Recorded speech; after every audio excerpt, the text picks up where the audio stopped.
चलिए the next theorem जो हमारे पास है that is your let x is equals to p upon q be a rational number such that the prime factorization of q is of the form 2 to the power n and 5 to the power m where n and m are non-negative integers. ठीक है जी. Then x has a decimal exponential which terminates. ठीक. अब अगर इसको आप ध्यान से देखें ये जस्ट हमारे प्रीवियस थ्योरम का वाइसी वर्सा है, मीन्स उल्टा है. उसमें क्या कहा था कि एक x रेशनल नंबर है जो कि आपका टर्मिनेटिंग है.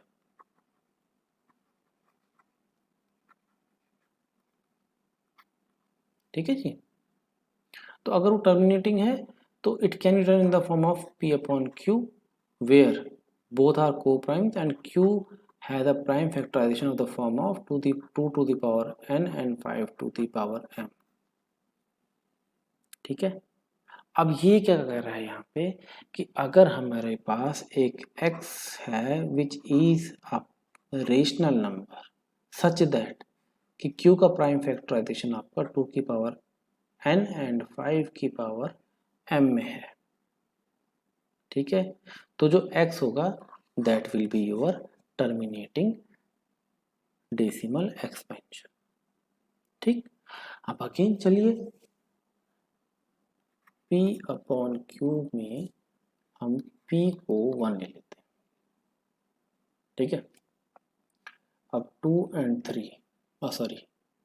and 5 हमारा प्राइम फैक्टराइजेशन होना चाहिए डिनोमिनेटर का. तो पहले मैं लेता हूँ q को 2. तो when 1 was divided by 2 0.05 जा 10. ठीक है. नेक्स्ट नंबर में ले लेता हूँ डिनोमिनेटर का 3. तो when 1 was divided by 3 तो 0.033 जा 9 रिमाइंडर 1 तो 0.33 जा 9 रिमाइंडर 1 तो 0.33 जा 9. ये बढ़ता रहेगा. वैसे ही यहाँ पे ये बढ़ता रहेगा. ठीक है. तो ये एंड नहीं हुआ है, ये हमारा एंड हो गया था, ये नॉन एंडिंग चल रहा है. ठीक है. 3 के बाद अगला प्राइम फैक्टर था 5.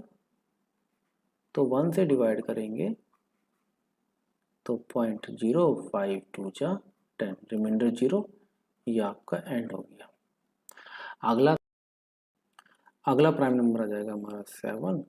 तो 1 को हम जब 7 से डिवाइड करेंगे तो पॉइंट यहाँ पे 0 7 1 जा 7 रिमाइंडर 3 तो 0 7 1 जा 7 7 2 जा 14 7 3 जा 21 7 4 जा 28 रिमाइंडर 2 तो 0 7 1 जा 7 7 2 जा 14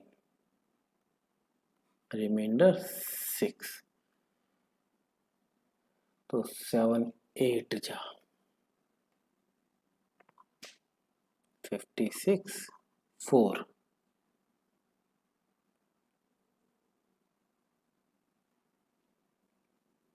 0 7 5 जा 35 रिमाइंडर 5 50 7 7 जा 49 रिमाइंडर 1 0. अब देखिए दोबारा आ गया ना, 0 आ गया तो 7 1 जा 7 फिर रिमाइंडर 3 फिर 4 जा रिमाइंडर 2 फिर 2 जा रिमाइंडर 6 फिर 8 जा.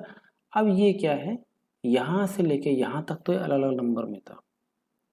इसके बाद दोबारा ये रिपीट होगा 1 4 2 8 5 7 फिर 1 4 2 8 5 7. ठीक है. तो ये भी आपका नॉन एंडिंग. ठीक है. नाउ थ्योरम क्या कह रहा था कि such that the prime factorization of q is of the form 2 to the power n and 5 to the power m। अब देखिए यहाँ पे क्या था, जब हमने q को 2 लिया तो it can return as in the form of 2 की power m multi 1 multiplied by 5 की पावर 0। ठीक है, बट 2 मौजूद था प्राइम नंबर। जब हमने 3 को लिया, 3 can never be expressed in the form of 2 की पावर n एंड 5 की power m। 5 can be expressed in the form of 2 की पावर 0 multiplied by 5 की power 1। 7 can never be expressed in the form of 2 की power n multiplied by 5 की power m। ठीक, तो hence जो भी number या जो भी डिनोमिनेटर, जैसे कि यहाँ पे 7 है, ये हम कभी भी 2 की पावर n एंड 5 की पावर m फॉर्म में नहीं लिख सकते हैं। तो देयरफॉर 1/7 और 1/3 again will not have a terminating decimal expansion। इनका जो डेसिमल एक्सपेंशन आएगा that will B non terminating. ठीक है बच्चों, इतना clear? This was all about this theorem. ठीक है, चलिए आगे देखते हैं आगे क्या है।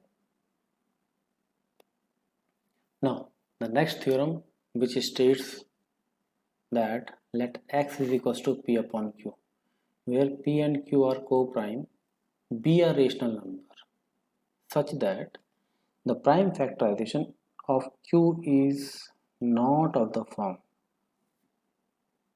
2 to the power n and 5 to the power m, where n and m are non-negative integers.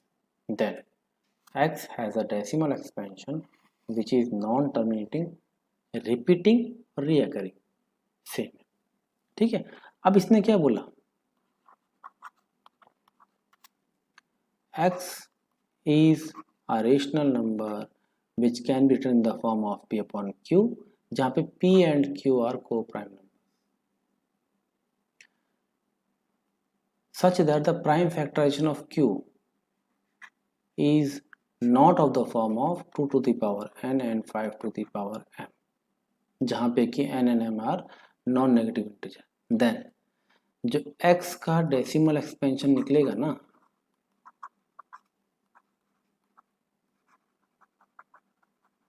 ठीक है जी, वो क्या होगा, नॉन टर्मिनेटिंग। अब देखिए यहाँ पे जो आपने थ्योरम 5 पढ़ी, थ्योरम 6 पढ़ी और ये वाली जो थ्योरम 7 है, ये सारी एक जैसी है, बस आपको 3 अलग स्टेटमेंट दिए गए हैं सो दैट कि आप उसको अच्छे से 3-3 बार देखो कि यार क्या प्रूविंग है। एंड दिस इज बिकॉज कि ये आपका बोर्ड एग्जामिनेशन में आ सकता है। टेक्निक, एक्सपेंशन, एक्सप्लेनेशन, डिस्क्रिप्शन तीनों का सेम है। ठीक है, कोई अंतर नहीं है। अब यहाँ पे देखिए ना, यहाँ पे क्या कह रहा है, not to the power of 2 to the power n and 5 to the power n। अब लास्ट वाले में हमने क्या किया था, जब हमने 1/3 means p was r1 and 3 was q was r3, जब हमने इसको किया तो नॉन टर्मिनेटिंग आया। ठीक है, and 3 can never be return in the form of 2 की पावर n इंटू 5 की पावर m। सेम वे जब हमने 1/7 को किया, p आपका 1 था, q आपका 7 था, ये भी अगेन नॉन टर्मिनेटिंग आया। And 7 can never be return in the form of 2 की पावर n मल्टीप्लाइड बाई 5 की पावर m। ठीक है, तो कभी भी जब आपका denominator can not be expressed in the form of 2 to the power n and 5 to the power m, तो जो आपका एक्सपेंशन होगा that will be always non terminating. ठीक है। और यार अगर एक्सपेंशन आपका नॉन टर्मिनेटिंग है ना, तो किसी भी हद के बाद वो रिपीट होगा। फॉर एग्जांपल जब 1/3 था तो जस्ट वो एक ही पॉइंट के बाद 0.33333333 एंड सो ऑन। ठीक है। जब वो 1/7 था तो दैट वाज 0.14287, फिर 14287, 14287। तो this was repeated, this was repeated, this was repeated. Okay, तो या तो सिंगल डिजिट रिपीट होगा या तो वो ग्रुप ऑफ डिजिट्स रिपीट होगा। ओके, आई होप ये वाली थ्योरम भी आपको क्लियर हो गई होगी। एंड अगर आपको समझ में आया है प्लीज़ कमेंट करिए, लाइक करिए एंड सब्सक्राइब करिए एंड अपने फ्रेंड्स के साथ जितना हो सके उसको शेयर करिए। ठीक है बच्चों।